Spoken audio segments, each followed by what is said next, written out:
విష్ణుభక్తి ప్రభావం వలన గొప్ప పరాక్రమవంతునిగా, సత్యదీక్షా తత్పరుడుగా, నిత్యాన్నదాతగా, భక్త ప్రియవాదిగా, తేజోవంతునిగా, దుష్ట శిక్షకునిగా, గొప్ప దాతగా, పెద్దల ఎడల వినయంతో తన ప్రజలను కన్నబిడ్డల వలె పరిపాలించుచుండెను.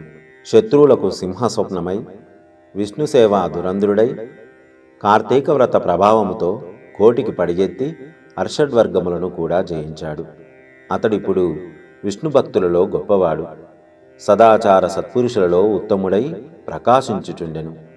ఇంకా హరిభక్తిని ఏ విధంగా వ్యాపింపచేయాలనే కోరికతో ఆలోచిస్తూ ఉండగా, ఒకనాడు ఆకాశవాణి, పురంజయ, కావేరీ తీరమున శ్రీరంగ క్షేత్రము ఉన్నది. దానిని 2వ వైకుంఠమని పిలుస్తారు.